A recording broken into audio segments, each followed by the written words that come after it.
સરદાર ધામ દ્વારા સમાજ નિર્માણથી રાષ્ટ્ર નિર્માણના સંકલ્પ સાથે યુવા શક્તિના સર્વાંગી વિકાસ માટે મધ્ય ગુજરાત વડોદરા ખાતે નિર્માણ પામેલ આધુનિક અને સુવિધાસભર સરદાર ધામ 3 નું ભવ્ય લોકાર્પણ સમારોહ તારીખ 11 મે 2026 સોમવારના રોજ યોજનાર છે। સરદાર ધામ સંસ્થા દ્વારા શિક્ષણ અને સમાજ સેવાના ક્ષેત્રમાં વધુ એક સીમાચિહ્ન સ્થાપિત કરવામાં આવ્યું છે। વડોદરા ખાતે અંદાજે 150 કરોડના ખર્ચે 2000 વિદ્યાર્થીઓની ક્ષમતા ધરાવતી અત્યાધુનિક સરદાર ધામ 3 હોસ્ટેલ તૈયાર કરવામાં આવી છે। આ ભવ્ય સંકુલનું લોકાર્પણ દેશના વડાપ્રધાન નરેન્દ્ર મોદીના હસ્તે કરવામાં આવશે। આ પ્રસંગે ગુજરાતના મુખ્યમંત્રી ભૂપેન્દ્ર પટેલ તથા ગૃહ રાજ્યમંત્રી હર્ષ સંઘવી કાર્યક્રમની વિશેષ ઉપસ્થિતિ રહી શોભા વધારશે। આ અંગેની સત્તાવાર માહિતી આપવા માટે પ્રમુખ સેવક ગગતજીભાઈ સુતરિયા, મધ્ય ગુજરાત ઝોન પ્રમુખ દુષ્યંતભાઈ પટેલ, કાર્યક્રમના ઇન્ચાર્જ ગોરધનભાઈ ઝડફિયા તથા ઉપપ્રમુખ નટુભાઈ પટેલ ઉપસ્થિત રહ્યા હતા।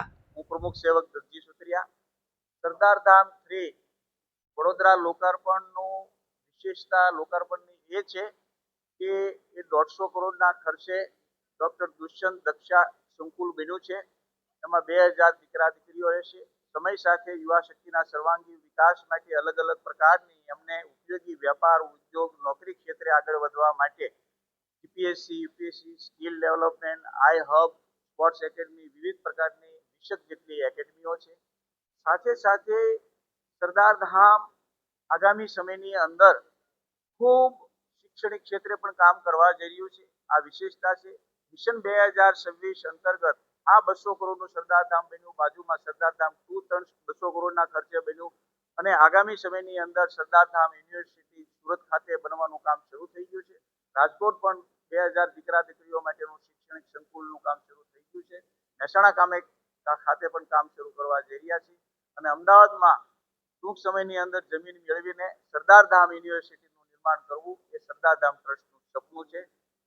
અને વિદેશની અંદર સરદાર ધામ ટ્રસ્ટ પણ રજીસ્ટ્રેશન થઈ ગયું છે। વિદેશમાં વસતા આપણા ગુજરાતી બંધુ ભગીનીઓ અને સમાજના લોકોને ઉપયોગી થવાનો ત્યાં પણ અમારો પ્રયાસ છે। એટલે સરદાર ધામ વિશ્વ પાટીદાર સમાજ છે। 11 તારીખનો આદરણીય પ્રધાનમંત્રી શ્રી આ 150 કરોડનું જે લોકાર્પણ છે એમના વરદ હસ્તે લોકાર્પણ થઈ રહ્યું છે। મુખ્યમંત્રી શ્રી ભૂપેન્દ્રભાઈ પધારે છે, નાયબ મુખ્યમંત્રી શ્રી હર્ષભાઈ સંઘવીજી પધારે છે અને આ કાર્યક્રમમાં સમાજની 8 મુખ્ય સંસ્થાઓ દ્વારા સાહેબનું અભિવાદન થવાનું છે। 150મી સરદાર વલ્લભભાઈ પટેલની જન્મ જયંતિ અંતર્ગત નરેન્દ્રભાઈ મોદી સાહેબને સરદાર રત્ન એવોર્ડથી અમે નવાજવાના છે। આજે આપણી વચ્ચે આપણું બધાનું સરદાર ધામમાં સ્વાગત છે। આપણા સરદાર ધામના પ્રમુખ સેવક તેમના વિઝનથી સરદાર ધામ 1, 2, 3, 4, 5, 6 વગેરે શરૂ થશે। આદરણીય ગગજીભાઈ એવા જ આપણા સરદાર ધામના વાઇસ પ્રેસિડેન્ટ અને મેઘમણી ગ્રુપના ચેરમેન નટુભાઈ, એવા જ આપણો મધ્ય ગુજરાતનું જે શ્રી છે એના મુખ્યદાતા પટેલ અને દક્ષાબેન બંને સાથે મળીને એમના મુખ્યદાતા તરીકે મધ્ય ગુજરાતનું જે કર્યું છે। સૌથી સારી વાત તો એ છે કે દેશના યશસ્વી પ્રધાનમંત્રી આદરણીય મોદીજી કોઈ આવા કાર્યક્રમ માટે યુવાનોની જેને કહેવાય કે આવતીકાલનું જે સ્વપ્ન છે અથવા જેનો પાયો નાખી રહ્યા છે એવા વખતે મોદી સાહેબ આવે છે।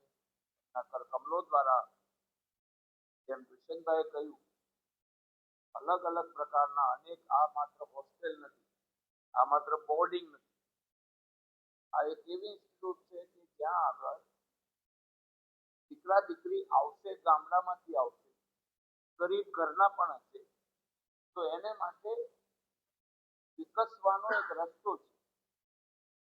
એ હોસ્ટેલમાં પણ રહેશે, ગ્રેજ્યુએટ બનીને પણ આવશે, અન્ય ગ્રેજ્યુએટ અન્ય જગ્યાએથી થઈને પણ આવશે, સરકારમાં જશે, કોચિંગ કરશે ક્લાસ 1, 2, 3માં જેમ અહીંયાથી આપણે 6000 દીકરા દીકરીઓ અત્યાર સુધીમાં ક્લાસ 1, 2, 3માં ગયા એમ ત્યાં પણ જશે। આ કાર્યક્રમ 3 પ્રકારે જેમ ગગજીભાઈ કહ્યું, એક તો લોકાર્પણ પણ છે અને બીજું ગુજરાતના જે પાટીદાર સમાજ જેમ ઉમિયા સંસ્થાન છે, ખોડલધામ છે, અમારી આરોગ્ય સમિતિઓ છે, સમસ્ત પાટીદાર સમાજ છે, આ બધા દ્વારા દેશના યશસ્વી પ્રધાનમંત્રી શ્રી જ્યારે સરદાર સાહેબના વિચારોને મૂર્તિબદ્ધ કરી રહ્યા છે એમ કહીએ તો પણ ખોટું નથી.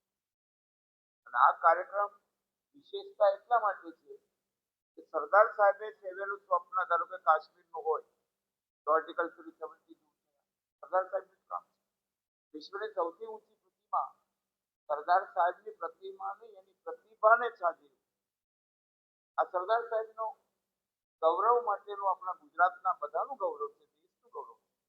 એવી જ રીતે આ કાર્યક્રમ જેમાં સરદાર સાહેબે જે સ્વપ્ન સેવેલું એ દેશને એ દિશામાં લઈ જઈ રહ્યા છે. ત્યારે ચાહે રાષ્ટ્રની સુરક્ષા હોય, વૈશ્વિક નીતિ હોય, અર્થનીતિ હોય, આ બધામાં તો એમનું એક ગૌરવ છે, એ ગુજરાતનું પણ ગૌરવ છે સાહેબ. અને એના માટે અમે 2-3 દિવસ મધ્ય ગુજરાતનો અમે પ્રવાસ કર્યો છે, લગભગ બધા જિલ્લામાં.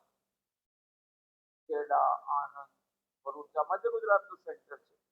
તો મધ્ય ગુજરાતમાંથી સમગ્ર પાટીદાર સમાજ, કોઈ પણ બધા જ ગોળ ભેગા, કડવા સમાજ, દેવવા સમાજ, બાકીના બધા સમાજ સામૂહિક રીતે એક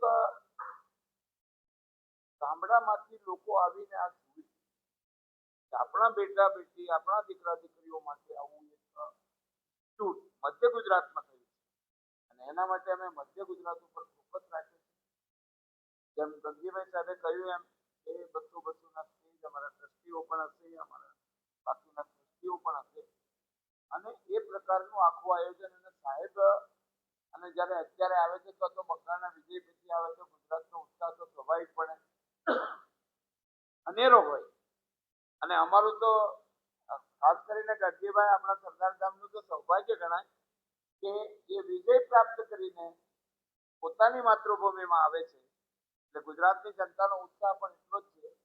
અને બધી જ બસો અમારી જે આવશે, બધાની સરસ મજાની ભોજનની વ્યવસ્થા પણ હશે. આપ લોકોની પણ સુંદર વ્યવસ્થા હશે.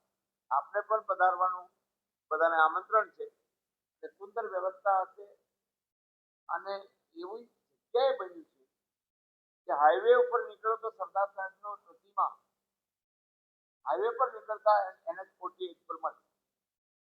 અને જે ડિઝાઇન તમે ત્યાં આવીને રૂબરૂ જોજો એ પ્રકારની બની છે, એમાં સ્વાભાવિકપણે અમારો જે પ્લાનિંગ છે 50,000 લોકોને ભેગા સામાજિક રીતે સમાજ ભેગો થાય અને એકબીજાને હૂંફ આપે. આજે અમે આહવાન કરીએ ગામડામાં રહેલા દીકરા કે દીકરી